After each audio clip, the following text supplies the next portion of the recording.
Yo, yo, yo, yo, yo, yo. What's good, man? What's good? Let's What is do good, man? Man, we had an exciting weekend. it. I'm talking about all the Very football, exciting. But uh football games, Falcon news. It's a lot of yeah. different things happening around here around the NFL, man. But offense. Awful. Also, for those who haven't been around, of course, we have a new guy under helm, Kevin Stefanski, officially hired, and what we're here to talk about today is the fact that the rest of the coaching staff is coming together.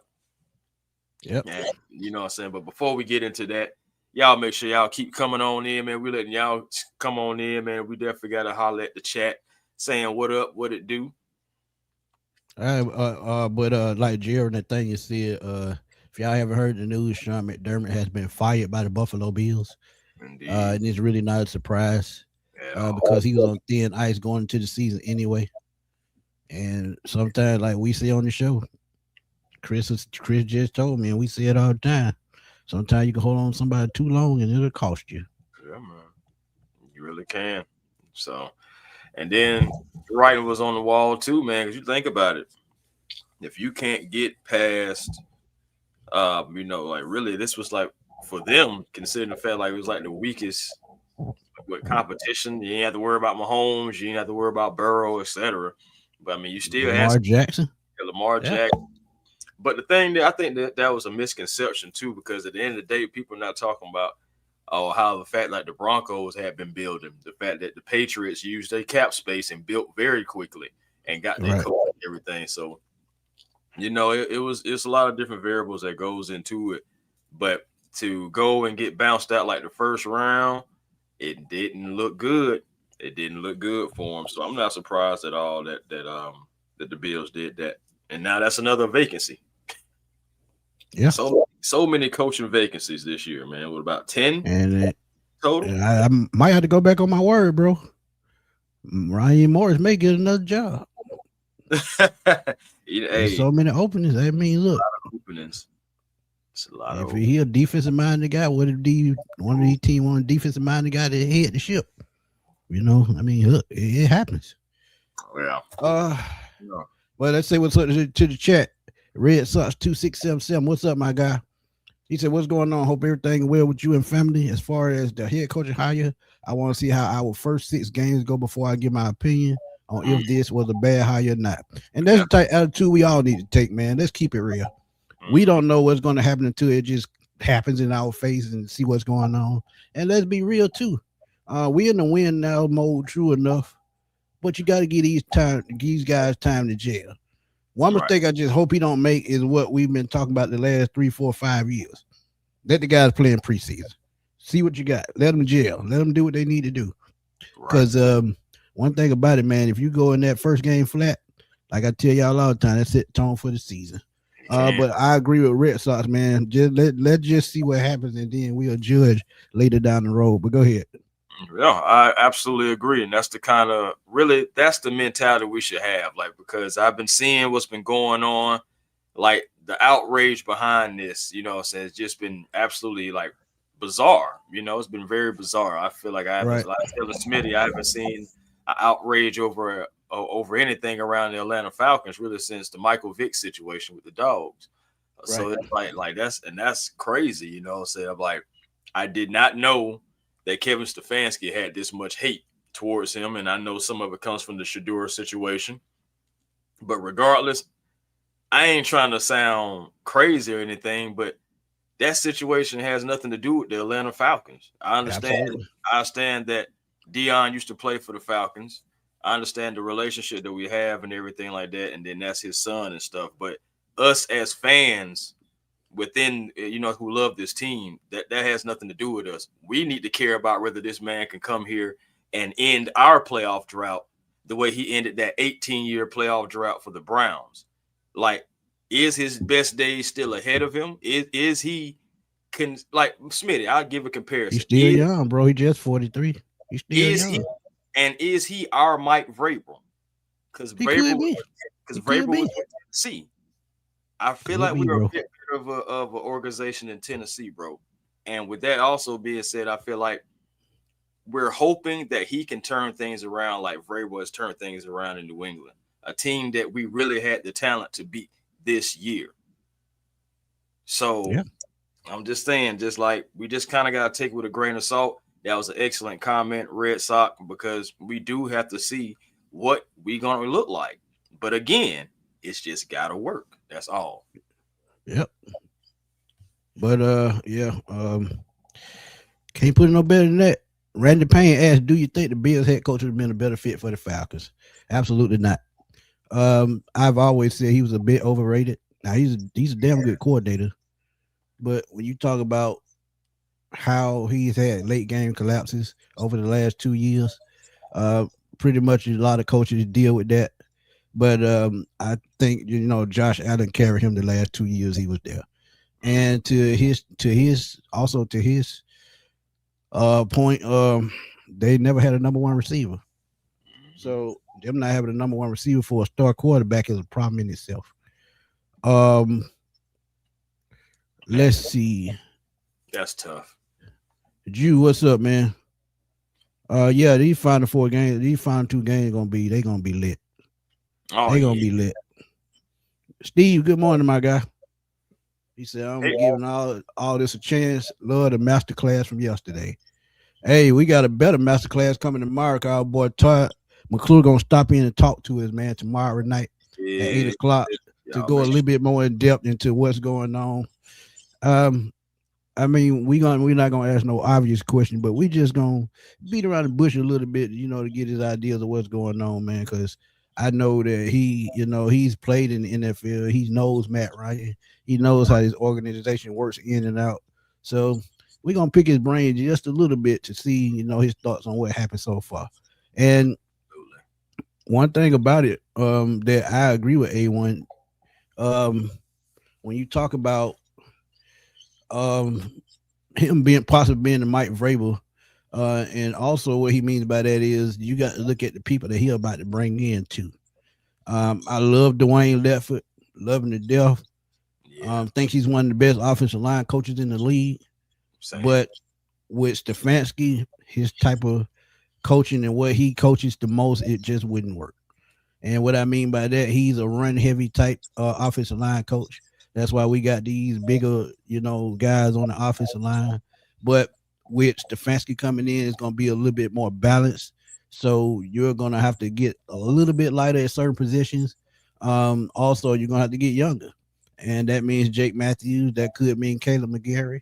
But the center position is got to get fixed. Tyler Linderbaum may be their first choice. We talk about cornerback. We talk about wide receiver. But what about the center position? Ryan Nuzil was just, a fill-in for a year and could bring it back as a backup. So, and yeah, I'm going to ask Todd about all that because he played the center position. So that offensive line question is going to be one of my top questions. But we may have to harp on that a lot. So we have to harp on that. Yeah. And it's just so many ways that we can go now that we know exactly what we up against. We know the shortfalls of what position need depth, what we need playmakers on offense. On defense, we know we need a cornerback too. We're probably gonna need another slot corner because we don't know what's gonna happen with D. Alford or Clark Phillips. Mike Hughes, if he comes back, he could be the new slot corner. But no, I take that back. Billy Bowman, he's healthy. Yeah, he's the slot guy. So I mean, we just don't know, man. And to see them build this team and pick and choose as to who to keep and how it flows, it's just gonna be interesting because I think bringing back Jeff Ulbrich was the key because the way he carried this team, and I put it up on the video I put out last night, 57 sacks, second in the league, franchise record. You got to build on that, and he can coach the defense. Him and Nate Ollie, they can coach the defense by themselves. Kevin Stefanski, all he has to do is worry about the quarterback position and scheming and calling plays and worry about the film room. Everything else taken care of on the defensive side, especially with Jerry Gray being over there, also being associate head coach. So, yeah, go ahead. Got to build off of it because again, we've made that mistake before with Ryan Nielsen, I mean, he only got us 42 sacks, yeah, but at the end of the day, at that time, those 42 sacks was lovely, but we still allowed him to walk out the door when we allowed Raheem Morris to come in the door and do what he wanted to do. So now the Falcons are learning from that experience, letting a quality guy go somewhere else, and they just want to make sure that they keep the guy that helped set records for the defense, intact, along with Nate Ollie. Again, biggest acquisition, even bigger than Jeff Ulbrich for me, was Nate Ollie, because how he worked out, had those guys working in the trenches, and seeing some of those things on the sideline pregame when the guys are coming out there kind of warming up. He would be out there too with the guys, still helping them with training drills and everything, getting those guys together before the game. Like, just he's very hands-on, and I think the guys love him, and they show it with their play. So yes, you have to keep that going along. And let's talk about it, yeah, because let's take a step back to the offensive line. And yes, Dwayne Letford, I do believe that the chemistry is important. I believe that's something very underrated in sports. But you think about it, Bill Callahan, right?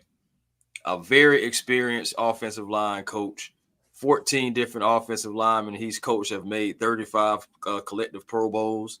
I'm talking about guys like Tyron Smith, Zach Martin, guys like Nick Mangold. They're just, if any of those names, are familiar to you guys. So he has that credibility. But I will say this too, though. I feel like when he has talent at the offensive line, like a talent, like above average talent, then he will be able to succeed. If he has like mediocre or weak units, I feel like at Tennessee, because those offensive linemen weren't good like that. Right. And you saw it because Cam had a bad year. He was most of the time running for his life, so he down there.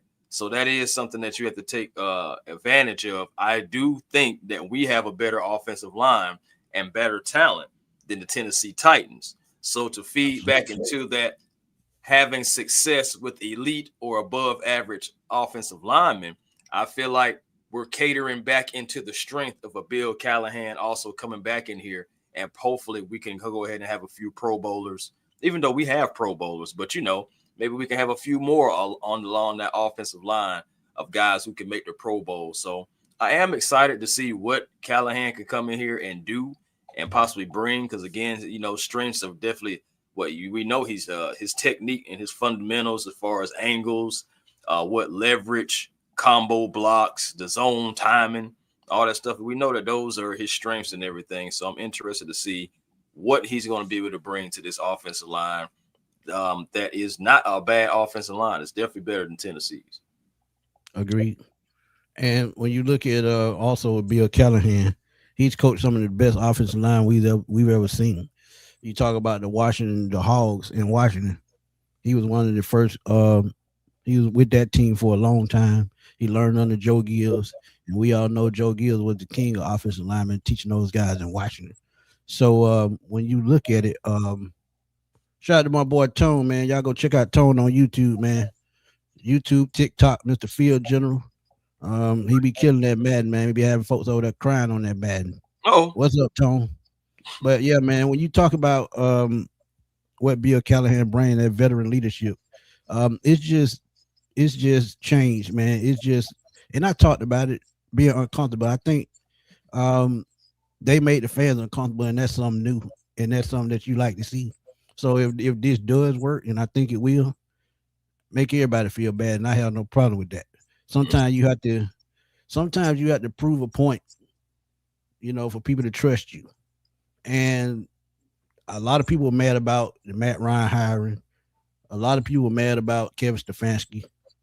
But when you got a plan in place, and you think that you can fix it with just a tweak, I think this is one of those times, because you look at our offense, the game that Zach did do a decent job. Falcons look like a playoff team.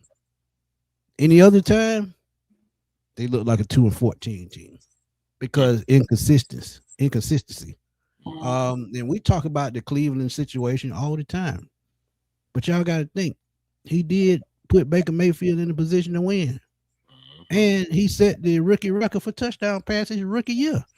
But what do they go do in Cleveland? Go Get Trade Deshaun Watson. And again, let it be known, Stefanski was verbally he wanted to continue to build with Baker. But the front office said, no. We're going to go up here and get Deshaun Watson, and we'll be even better team. We're going to trade our draft picks. We're going to pay him this money guaranteed to not be able to go out and get other players. Sounds familiar, doesn't it? Not being able to have money to go get other players. But anyway, back to the story. And then next thing you know, they have no draft picks. So they just recently got draft picks back, and they took Mason Graham this past year, who had a good rookie season up there for the defense. But even beforehand, like all that, you want this guy to work with whatever you want him to work with. And then in the draft, it's so crazy because they go get Dylan Gabriel, and then they go back and get Shedeur Sanders. Not only did they go get Shedeur Sanders, they leapfrogged the Eagles, who were prepared to draft Shedeur Sanders, and they leapfrogged them to take him. And just the look on his face, it was just like, this wasn't my decision. So at the end of the day, you got to just leave whatever happened up there in Cleveland. What we're hoping for is that two-time coach of the year is still in there somewhere. Oh, he's still there. That's what I'm saying. We're hoping that he's still in there, and we're hoping that his best days are not behind him. That some of his best days are still in front of him, because okay, let's keep it real. Yeah, the last two seasons, he did have a worse record than Raheem Morris. Yes, he did. But it's like when you look at it, think about what he lost, though, Chris. Think about what he lost. I mean, look about what he lost. I mean, think about what he did not have. Think about the disadvantages here and there. Think about him just being Cleveland, But I don't want to use that as an excuse, because I'm the same guy to say, hey, man, coaches got to coach, and you win with the talent that you have. And going back to it, we had a guy that did win games with less talent. So it's like coaches still got to coach. And I don't feel like Kevin Stefanski coming in here has an excuse. He's an experienced coach, right? That's what you wanted. We have that. He needs to be able to come in here and put his hands on this offense, and the snap of a finger, we are back out here doing the things. Now, I know it takes a little time, but that's why you got the offseason for. He's going to have a whole offseason. I want to hit the ground running come week one and show the NFL the Falcons are back. Anything less than that in the first 6-7 games, all right. You already know what kind of consequences are going to be. Right. But I want to add this on to what you said. Reports are that him and Matt Ryan are collaborating on who to name GM next. Mm-hmm. And see, this is what I've been telling y'all, and I've been telling y'all this for the last week. We don't have a GM. We just got a coach. Matt Ryan is going to be the GM until a GM is put in place. But at the end of the day, Matt Ryan probably still going to have the last word. So he's already the acting GM. And to me, the GM is really going, and they said it's not going to work like that. But let's be real. If Matt sees something he don't like, he going to say something. Mm-hmm. So he going to really be over the GM. So he really going to be the GM, and the GM going to be the assistant GM. But no matter who they bring in, and I think it's a good thing that they working with Kevin Stefanski, trying to figure out who the GM they want to bring in. It's between two candidates. It's Ian Cunningham in Chicago, and it's Josh Williams in San Francisco. Now, this could work either way. Mm-hmm. You bring in a guy from San Francisco, guess what?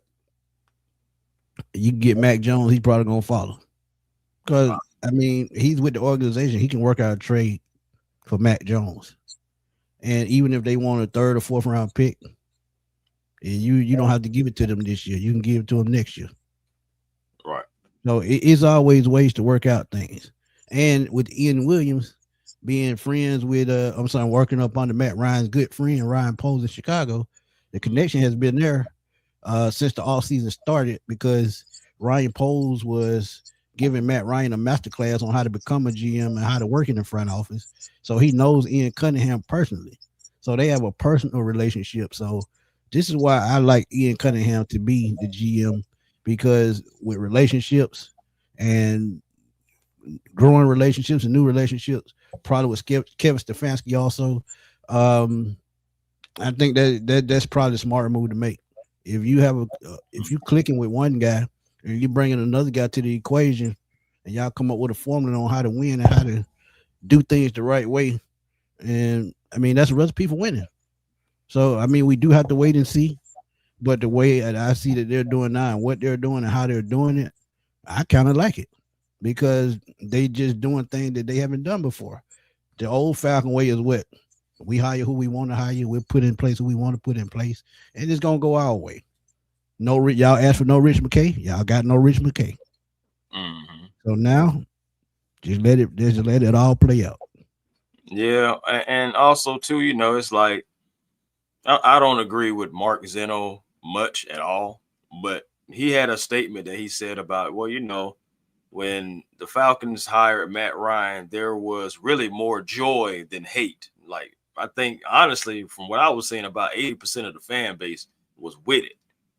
But then, you hire Kevin Stefanski, and it's like 60-40. And I want to say 60, hating it. And it's just like you can't have it both ways. You can't lose faith in Matt. Matt wanted an experienced head coach to be able to handle this roster. He didn't want to, and you think about it too, Clint Kubiak is still winning. There's a chance that when we got to the end of this road, that Clint Kubiak still didn't pick us, y'all. Again, we just got to take those glasses off for a second and be like, remember, think outside of the box. You still got the Ravens. You still got Buffalo now. My point is you still got other organizations that have been further and have done more than you. So you're talking about if getting a guy like Clint, especially if he wins the Super Bowl or even gets to the Super Bowl, you're talking about the overpay that you're going to have to do to get him in Atlanta as a head coach will be absolutely. He may get paid more than Harbaugh because you may have to outbid teams that has more pedigree than you just because you're the Atlanta Falcons. Facts. I mean, I love my team, but I got to keep it real. Yeah. John Newcomb, appreciate you, my guy. He a Cleveland Brown fan. He said, you guys will be winning games. You got one of the best two coaches available. Cleveland Brown fans here. Shout out to you, John. Appreciate you coming through. And if a Cleveland Brown fan saying that, and see, this is the thing. When you got a front office that's dysfunctional as they were, with Berry and him not being able to work together, that was a problem in itself. When Andrew Berry out there making moves without his approval of who he can coach, that's a problem. And that's why I said, that's why I love what Matt is doing, include him into what's going on with the hiring process with the GM, how well he feel like they can work together. All of this makes a difference. When you have dysfunction in the front office, that just drain. We know it from Rich McKay, and we keep saying that. Rich McKay and Terry Fontenot and these guys, we know when it started at the top, it just drained right on down to the coach and the roster, and it shows on the field. So if a Cleveland Brown fan is telling you that he's a good coach, what else do you need to see? And then he watched it for 7 seasons. He watched it. Yeah, I mean, some fans are saying that that watch Cleveland too is like they're trying to say, man, we still had 4 losing seasons out of 6 or 7. So yeah, 7. Because it's gonna be again all off season. It's going to be like this. You're going to have some that's like, oh, I'm absolutely down with it. You're going to have some that's like absolutely stupid, and then you're going to have some that's in the middle. And I feel like there's a lot of people that's kind of like waiting in the middle because it's like, yeah, but he coached the Browns, and then it's like, but he didn't have the talent, and it's like, well, he has the talent now. We let's just wait and see, y'all. Let's just wait and see. I feel like that's the best thing to do, and the best way to keep yourself from being so stressed about the situation. Just wait and see. Now, this is a good question right here because I ain't gonna lie to you. I'm glad that you asked this because it really segues right into the rest of the coaching staff. I mean, of course, we know about Jeff. I talked a bit about Callahan, but yeah, old Tommy Reeves. Yeah, that's Tommy Reeves is scheduled to be the offensive coordinator, and that's where I disagree. That's where I disagree. Yeah, but you got to think he's gonna be more of a quarterback coach. Even though they may hire another quarterback coach, I think TJ Yates is gone as well. They got to hire a wide receiver coach. They got to hire all that. But yeah, I feel like I agree. That's where the mistake gonna lie. But at the same time, he worked with him in Cleveland. That's who he's used to. But it And was half a season. yeah, that's true. But what if he's seen anything during that half a season? That caught his eye and said, "Hey, he can do the job." Because remember, and I don't want to throw his name out there, but look at what Shador did the last half of the season when he did play. He showed flashes. But they were still bottom of the league. They were still 30th in the league on offense. Yeah, that's true. You know what I'm saying? 31st overall, 30th like in the pass game, 30th in the run game. It's like offensive line ain't all that. It's like, I guess you could say he can come down here and change that narrative for himself as well. That's the upgrade. That's the upgrade, though, Chris. God dang, that's the upgrade. It just all feels. Gosh, that's tough, y'all. I ain't even gonna lie. I mean, I don't agree with Tommy Reese either because I would be honestly, I would see what the other Kubiak brother would be doing because he was brought up in the same system. He's probably know what Stefanski wants to do. You talking about Clay, right? Yeah, Clay Kubiak. Yeah, that's why I had said the other day. I was like, you could see Clay Kubiak, but I mean, I know he doesn't call plays either necessarily. But I mean, at least he's out there with Shanahan, and he knows the system, right? Which means you may need to go Josh Williams then. Yeah, and see that, and I think even though we know Tommy Reese is going to be the offensive coordinator, I think that's going to kind of factor into who we go with GM. And since we probably got an idea who we want to bring in with his staff, and they probably talked about that the other night at Arthur Blank's house about his outlook for his coaching staff, who he's going to bring in, what's their philosophy, what they're going to do. They got all that in place. With that being said, that's why I think Ian Cunningham is the guy. Because if they got everything in place and Matt Ryan pretty much, that connection to Chicago, it just only makes sense. But staying dangerous, he said, thank you for the donation, my brother. He said he got a question. You think they might have jumped too soon since McDermott got fired? I kind of like Kevin's scheme, but can't help but wonder what if. Nah, man. I ain't gonna lie to you, bro. I don't think we should have waited on McDermott. I really don't. To be honest with you, if I had to choose, if you had to make me choose, I probably would have said neither. But if I had to choose between one of the two, I guess I would have chose probably Kevin Stefanski as well, just being the offensive mind, because I know that that's not necessarily Sean McDermott. Well, it is, but I feel like Stefanski is ahead of McDermott, if that makes any sense. Oh, yeah, absolutely. So I don't know about that one, Jermaine. I ain't gonna lie. I don't trust McDermott, but then again, I don't trust either one of them. Either one of them, like personally, if I want to put my personal feelings into it, like I would have to be won over by either coach if you would have hired if either one of them was here. Well, I mean, but is here, but you know what I'm saying. But think about what I've been saying, Chris. You got to think about the experience factor, and what I keep telling y'all, what a lot of fans fail to understand. When you talk about Stefanski as what he's been doing for the last damn near 20 years, he's been around quarterbacks. Right. So what is our main problem right now? The quarterback position. They invested in Mike Penix. He did get hurt this year. He probably won't play this year. He may not. And we may see Kirk Cousins again. I keep telling y'all, but think about the experience that he had coaching quarterbacks. This is why he won the job over Kubiak. And like Keith said, he's not sure if Kubiak wanted to come in anyway because he got plenty of opportunities, like y'all said. But this is why he was also chosen over other guys who they brought in as head coaches, because of the experience with the quarterback position. And we can talk about development all day. But when you put together the right coaching staff around the quarterback,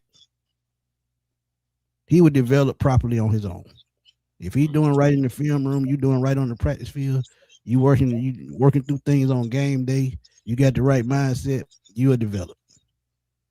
They Yeah. keeping Michael Penix in mind when they made this move.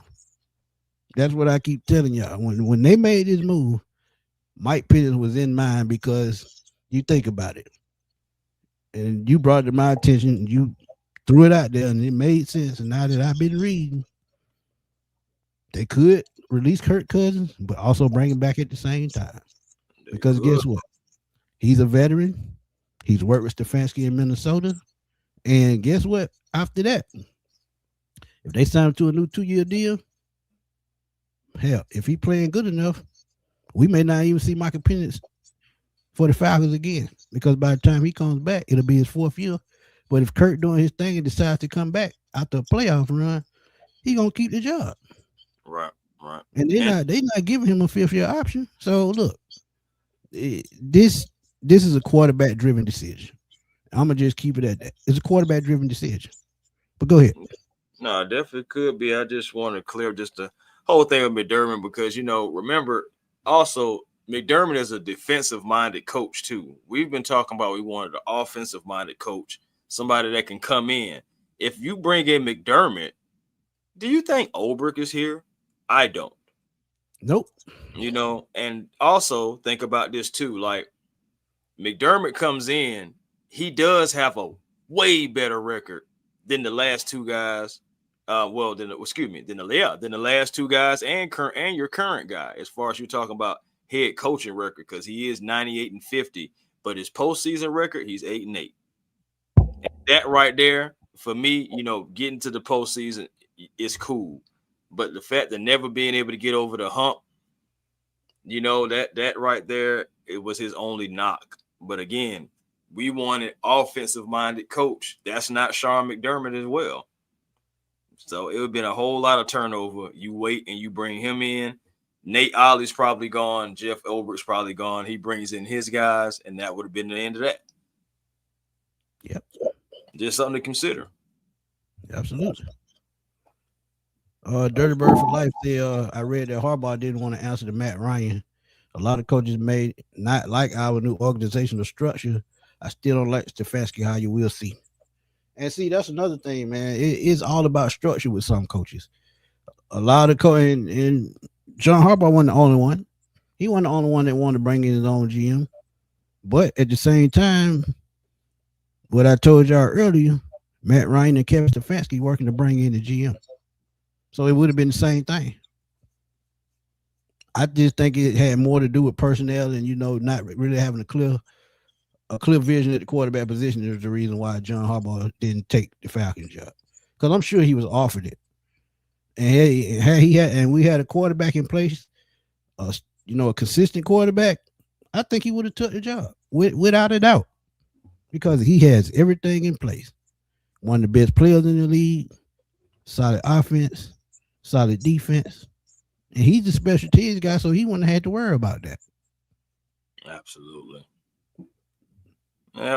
bro. So I'm like, it's just, perspective about for everything. Like, so, just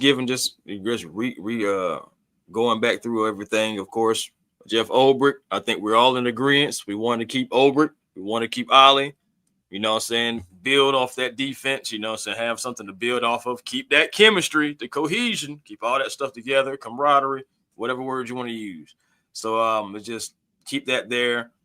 Dwayne Letford, it is sad to see Dwayne go because he's done a good job for that offensive line for the Atlanta Falcons. We got to give him his props for that. But overall, Bill Callahan, bigger resume, somebody that Kevin Stefanski is going to want to work with. Read my mind. Bigger resume is somebody that he wants to experience. Yeah, and you think about it, the only reason he really left was for two reasons. The last year working with Kevin Stefanski and the offensive line goes, well, first of all, let me start from the good. The first year was the best because they were the number one offensive line. Then after that, you went to 8th, you went to 6th, then you went to 24th because you were dealing with injuries. Then he moved on and went working with his son. I do not fault him for that because if it was me, I would have left and go work with my son too. So I don't fault him for the way he did down there in Tennessee because honestly, he did have a bad offensive line down there in Tennessee, and he tried to do his best with it, but it just didn't pan out. The talent just wasn't there. The best talent that you had PFF wise was a 79. Everybody else was below. So I mean, for those who love the PFF, that was probably Jeffrey Simmons. No, I'm talking about, I said on the offensive line. So I believe that was it was, I wanted to say Lathan. Either Lathan was the best or Lathan was one. Yeah, of the it was Lathan. It had to be Lathan. But yeah, right. But either way it go, that still was at 79 at best. Right. That's what I'm saying. So at the same time, him coming over here now, it could possibly help the Atlanta Falcons be even better. Hopefully we can get a number one offensive line, because if we can do that for a few seasons, maybe we can extend a guy like Michael Penix's career in the NFL if you have the protection and if he has the confidence in the offensive line and the coaching staff that he's protected, then he can be fine. Maybe he won't have so much of like happy feet so much, and can be even better confidence in the pocket, et cetera, et cetera. So just to cater into what you were saying about the quarterback move and Michael Penix, for those who care, Michael Penix likes to move himself as well. He's like, okay, that's what's up. Let's get to work, because he knows this is an experienced offensive mind as well. And I'm pretty sure that I'm not saying that they went to Michael Penix and just said, hey, Mike, what you think about Kevin Stefanski? I'm not saying that. I'm saying, though, I do feel like they had him in mind. And I know that he was a topic of conversation at that dinner at Arthur Blank's house. I'm pretty sure. Right. Because how could you not sit to talk about a head coach and not talk about the quarterback position? So I'm just saying. So is Mike McDaniel? Oh, let's see. Shout out Bed Boss said, is Mike McDaniels off the table now as OC? I do think so. Yeah, I think he gets another head coaching job. Yeah, it's too many coming open. It's too many becoming available. Way too many. He's an offensive mind, and he's in the line with the Matt LaFleur's and the Kyle Shanahan and all these guys. I throw a curveball, even though I think Brian Flores would be a better hire for Baltimore because of his defensive presence. But if you find a way to unlock Lamar's full potential, and I think Todd Monken done that already. But if you could take that to another level with play calling, like what McDaniels offers, who likes to stretch the field vertically, man, that would be hard to beat. Because if they get better at passing, they'll be more dangerous at running. So I like Mike McDaniel in Baltimore. I think it makes a whole lot of sense, because no matter who they bring in a defensive coordinator, that's what they structure their team around, defense. All they need is somebody to bring in that can call the defense and do what they need to do to make that defense itself. Just like we talk about Jeff Ulbrich. They need the same type defensive coordinator to come in and change that defense around. And they back to being the Ravens again. You add an offensive mind for Lamar Jackson and Derrick Henry and those receivers, Baltimore right back at the top of the AFC North. Yeah, I can see that. Hey, I can see him go to the Bills too, working with Josh Allen. Get him possibly, you know what I'm saying, actual wide receiver. I think that he would actually work on trying to get him somebody that can not, because it's like they have three guys that feels like one out there, you know. So it's like they need some offense out there outside of just James Cook. I believe they got it right at running back, but they still need some other offensive weapons. Josh has really never really just had a lot. I had a comparison for Josh Allen today. Somebody was like, hey, explain Josh Allen in NBA terms to me. I was like, oh, James Harden, Houston Rockets. Yeah. This thing he had was Chris Paul and Clint Capella. Yeah. Yep. Putting up numbers, won an MVP, but That's still perfect. just never get to that. Man, that's what it feels like. But, you know, at the end of the day, I give you a better one. And I stay in the NFL. And it's the same style quarterback. You look at John Elway. John Elway made the 2-3 Super Bowl before he won a Super Bowl. He had to get the right coaching now, which was Mike Shanahan. Dan Reeves had a old school way of coaching. He worked for the Falcons. He got them to the Super Bowl, but it didn't get them over the top. I was saying, what coach was that we were going against in the Super Bowl? Mike Shanahan. Shit, crazy. Can't make So this up. look, you can't make it up. So look, sometimes you just need that coach that can push you over the top. And we cried all last year about the offense and what the hell was Zach Robinson doing. Now that we got an offensive mind in here that's head and shoulders above Zach Robinson, y'all still mad. No, Make I mean, it make sense. yeah, that's true. Folks still upset, man. But I Think like this about question right here. Oh no, go ahead. No, go ahead. think about the game that we lost by one score. Think Uh, about the bad clock management we had in those 2 or 3 of those games we lost. Think uh, about Michael Penix looking the mode all season. Think about the games we lost on the last drive. Think about the clock management. Think about all that. And you upgrade that to a guy that could possibly get you back to the Kyle Shanahan level when it comes to offense and play calling. And we want Michael Penix to work out. We do. Because if we do, we got a quarterback for the next 10 years at least, if it works out. It'd be nice. It really would be nice. Because Matty, I'm telling you, y'all, Matt Ryan spoiled us. He gave us 13 years of being a durable Iron Man, regardless, game in and game out. So it's just like now to not have that, we're searching and we're looking for that durable quarterback who can be there for us. And, we're hoping that it can be Mike, but it's just, I mean, the people being skeptical about his health, I honestly have no problem with that because you'd be crazy not to at least think about it. But regardless, getting back to this point about being comfortable about Jeff Ulbrich, I am comfortable with Jeff Ulbrich, even though we did get blown out a couple of games. Think about it. The time of possession. Let's think about the game within the game. Yep. Time of possession was not on our side a lot of times in those games. Offense was not moving the ball. Offense was stagnant. Play calling was atrocious. And next thing you know, we're throwing the defense out there again saying, go get them again, killer. Now, don't get me wrong. The Houston Texans, yesterday, they bowled their back and they overcame a few things as well. And I understand that, other teams can do it. I feel you.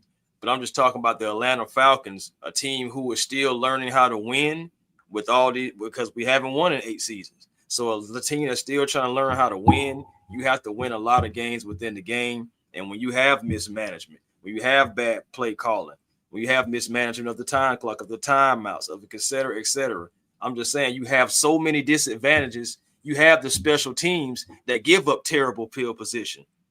You know what I'm saying? So you have all those things. So you got the defense really sandwiched between bad special teams, inconsistent play calling, and mismanagement of a team from a head coach, and you want the defense to still save you? How? Exactly. Okay, it ain't gonna work.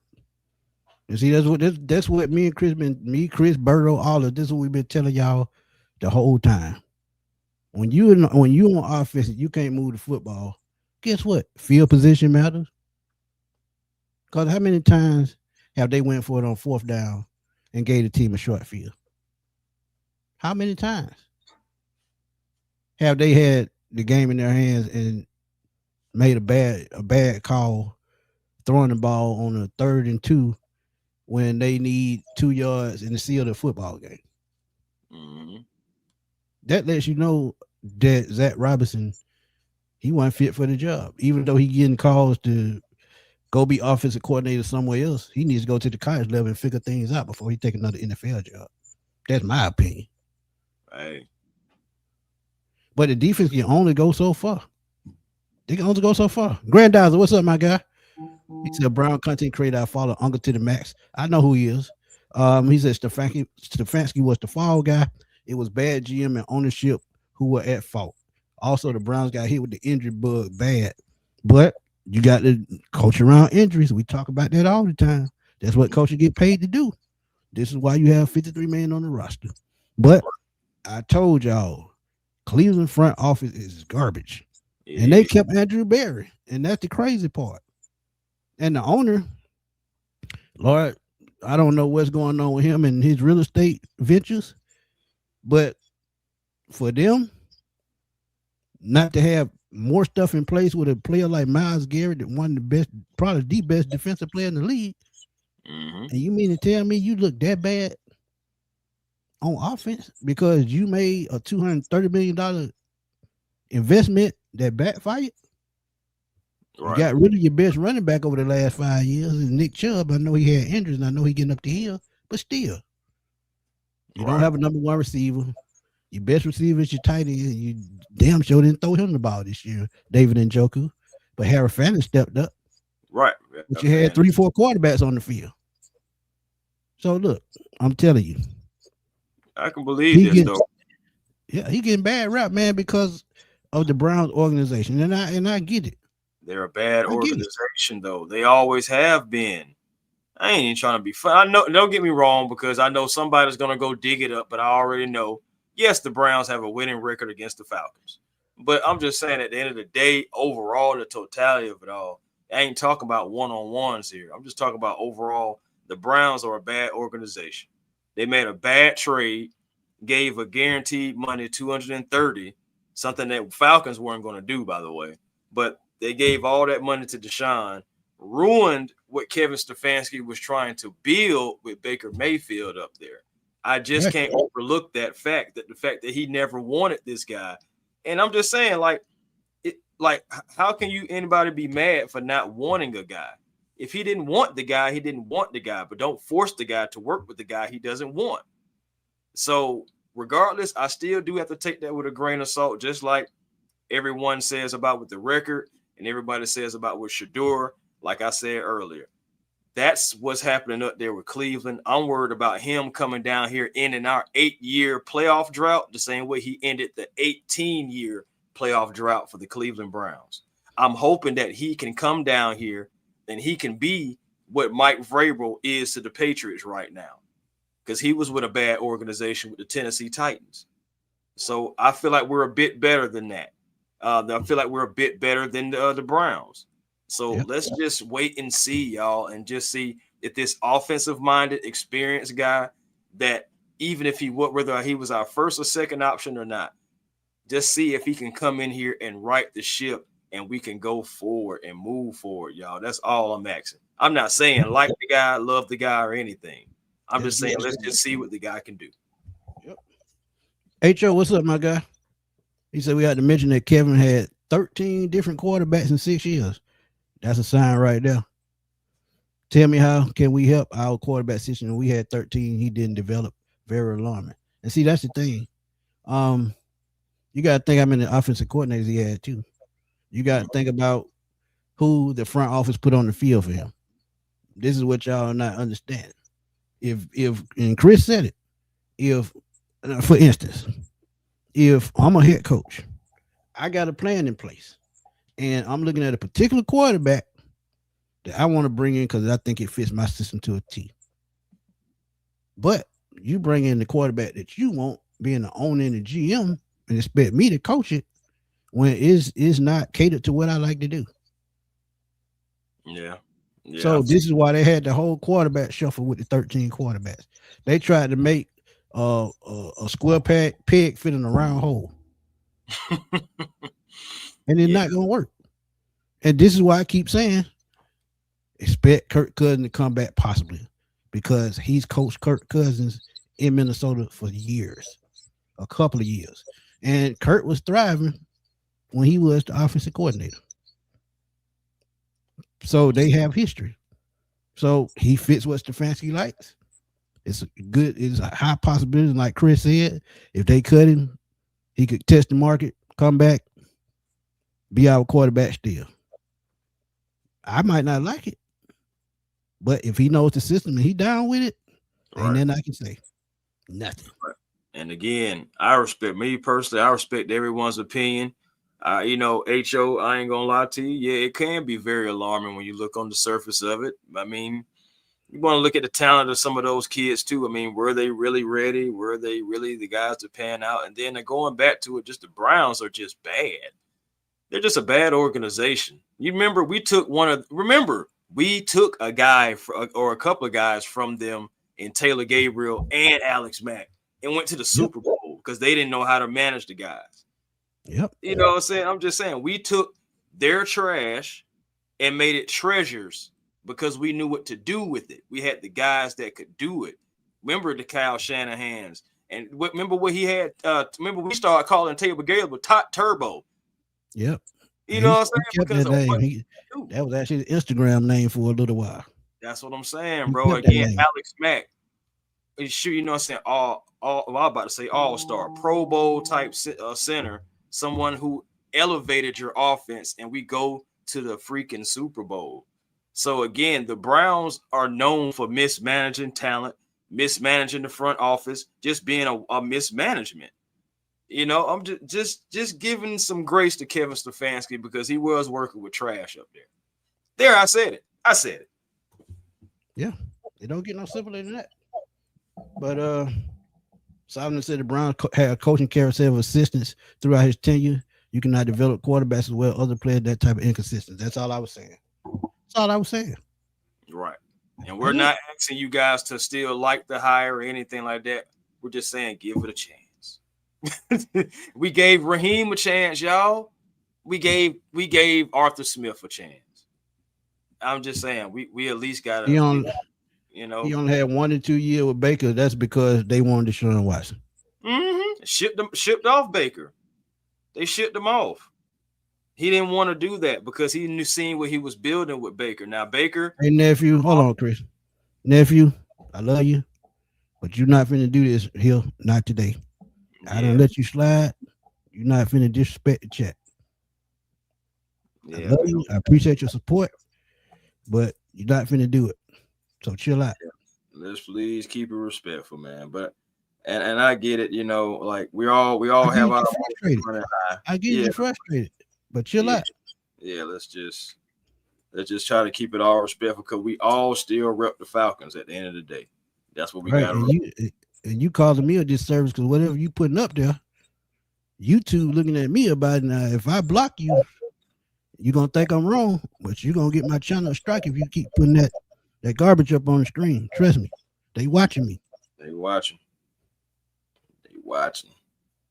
Feds watching. But Granddad's we're gonna end it with this. He says Smitty and Chris talking fans away from the ledge. I really like this hire. I'm excited to see what he can do with this offense. But again, the O-line got to know what he would do. That's easy. When Bill Callahan gets to town, you're gonna see a lot of shifting. And you can see more, athletic, agile offensive lineman at tackle position. I think we said at the guard position, but I keep saying if we get Tyler Linderbaum, that center position is going to be key because if you bring in whether it's a veteran or a young quarterback, that veteran center going to help that young quarterback or help that veteran get their point across. It's just like Alex Mack took Matt Ryan to the next level. So we'll know soon as to what they're going to do with the offensive line position. And I think Bill Callahan was the right hire to come along with him because the offensive line has struggled a little bit just the last couple of years of injuries, but at the same time, scheme and what Zach Robinson was trying to do, and we still don't know. But we'll know soon exactly what they're going to do. No, for sure. We will. I mean, and hopefully very soon. Like I feel like it's either may come out either later today or they could be deliberating. But I expect the GM to be hired this week, and we be right back on here talking about it and putting all the pieces together and everything like that once again, y'all. So be on the lookout. It should be. But Millie Mills, he said frustrated about what though? We still get the same guy y'all want, just with head coach experience. Do your research, people. Yeah, I mean, look, and be fair, because this guy is just pretty much an advanced and experienced version of Clint Kubiak. Right. When Clint was pretty much a young pup as an OC, this guy was already OCing. And then next thing you know, he's being a head coach. They've worked together. They have. Yeah. That's why I said, hey, if Clint was the guy back before the playoffs had even started, I was like, well, if Clint is the guy, he still could bring in Stefanski as an OC because they've worked together. But, of course, now Stefanski's the head coach. There's no need for that. We just got to figure out the OC thing. I don't agree with Tommy Reese. I mean, I'm just gonna be honest but with it. But we gonna go with the flow. We gonna go with the flow. That's it. That's it. We're going. Hey, you got on that Falcon hat? I'm behind you. No matter how. Solomon. Last question for real this time. Last question, cause I know Chris got to roll. Do y'all think the scheme, Callahan's scheme, will fit the personnel of our offensive line? That's what we were saying. They probably gonna reshuffle the line and try to make it fit to what Kevin Stefanski needs and what Bill Callahan is used to. Can they use what we have? Yes, they can, but they will have to, scheme differently.